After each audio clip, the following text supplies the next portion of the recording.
Continuing with Zen Flesh, Zen Bones, this is case number 10, the last poem of Hoshin.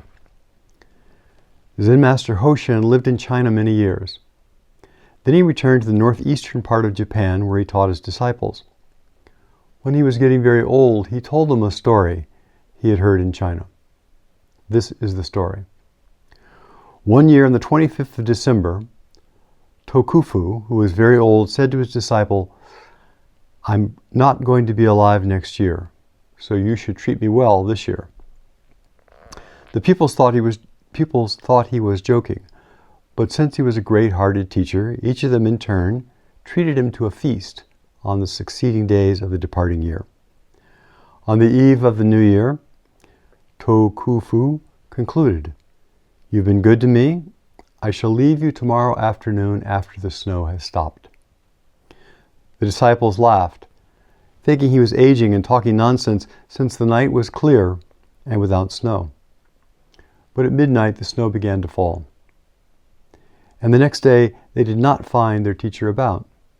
They went to the meditation hall and he had passed on. Hoshin, who had related the story, told his disciples, "It's not necessary for a Zen master to predict his passing, but if he really wishes to do so, he can." "Can you?" someone asked.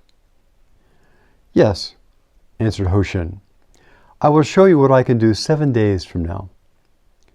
None of the disciples believed him, and most of them had even forgotten the conversation when Hoshin next called them together.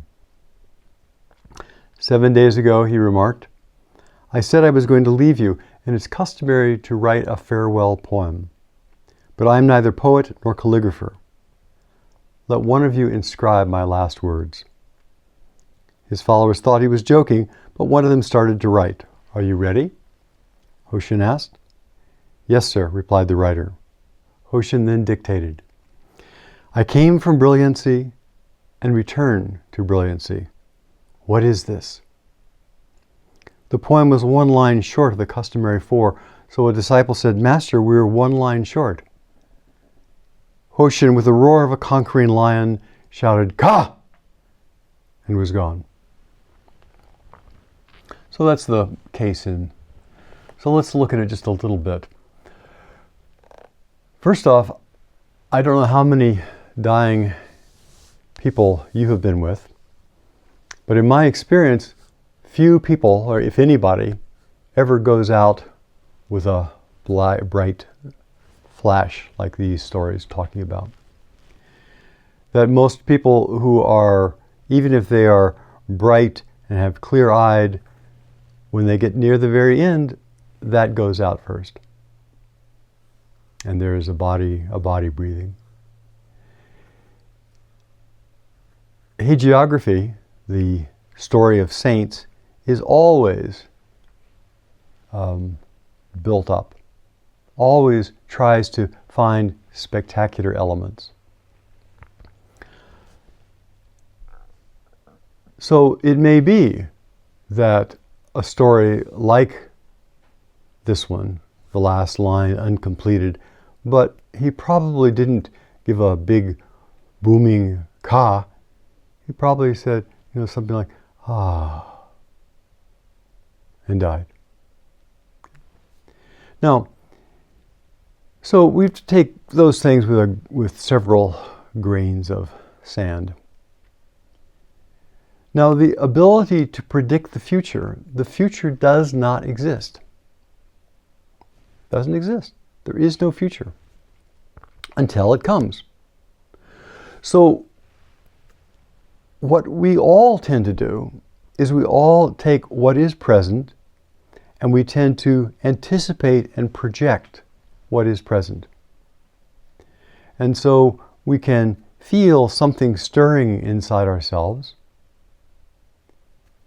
and we can project, we understand, that this has this implication.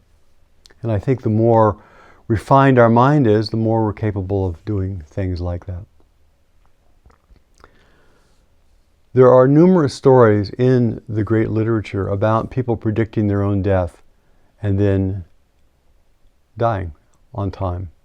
So we have to hold our mind open that perhaps people who have deep equanimity, deep clarity, deep presence, who know themselves very well, can have a sense of that kind of time.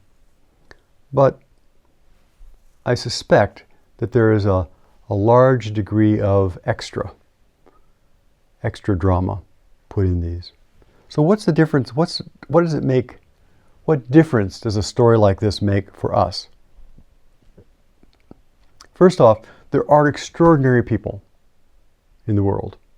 Extraordinary people.